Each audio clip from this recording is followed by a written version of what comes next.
இன்னைக்கு தண்டு கீரை வாங்கியிருக்கு. இந்த தண்டு கீரையில பொரியல் எப்படி பண்ணலாம்னு பார்க்கலாம். கீரை இலையை ஆஞ்சு மண் இல்லாம வாஷ் பண்ணிட்டு பொடிசா கட் பண்ணி எடுத்துக்கலாம். இதுக்கு தேவையான கொஞ்சம் பாசிப்பருப்பை 2 hours ஊற வச்சு எடுத்துக்கிறோங்க. வாஷ் பண்ண கீரையை இந்த மாதிரி பொடிசா கட் பண்ணி எடுத்துக்கலாம். இப்போ கீரையை பொடிசா நறுக்கியாச்சு. அடுப்புல இருப்பு சட்டி வச்சு தேவையான அளவு ஆயில் ஊத்திக்கலாம். செஞ்சிருச்சு. 1/2 ஸ்பூன் கடுகு நல்லா வெடிச்ச உடனே 1/2 ஸ்பூன் உளுந்து, 1/2 ஸ்பூன் சீரகம் எல்லாம் போட்டுக்கலாம். இப்போ கொஞ்சம் கருவேப்பிலை, கொஞ்சம் காஞ்ச மிளகா போட்டுக்கலாம். கொஞ்சமா பெருங்காயம் போட்டுக்கலாம். இந்த கீரையை போட்டுடலாம். இதுல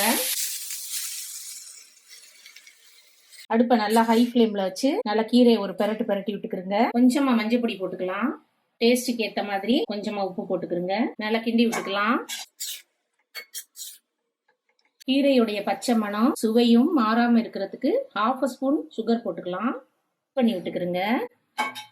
கொஞ்சமா தண்ணி ஊத்திக்கலாம். கொஞ்சமா தண்ணி ஊத்தி கீரையை நல்லா மூடி வச்சு வேக விடலாம்.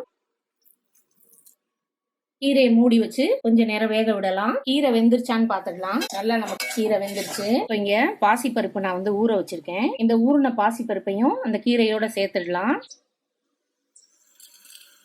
இந்த பாசிப்பருப்பு லைட்டா வெந்தா போறோம், ரொம்ப குழையக்கூடாது. பாசிப்பருப்பு லைட்டா வெந்தா போறோம். ஒரு 2 minutes மூடி வச்சா போறோம். ஆல்ரெடி ஊறி இருக்கிறதுனால இது சீக்கிரம் வெந்துடும். 2 minutes மூடி வைங்க சிம்ல வச்சு. இப்ப பாருங்க, இந்த பாசிப்பருப்பு நல்லா வெந்துருச்சு. இப்போ இதுல துருவின தேங்காயை ஆட் பண்ணிடலாம்.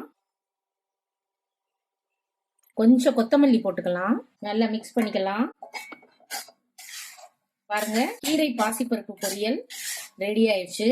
சர்வ் பண்ணிடலாம். இந்த மாதிரி நீங்களும் கீரை பொரியல் ட்ரை பண்ணி பாருங்க.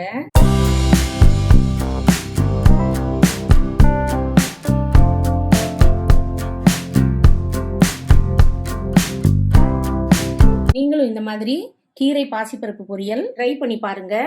எப்படி இருக்குன்னு கமெண்ட்ல சொல்லுங்க. தேங்க்ஸ் ஃபார் வாட்சிங்.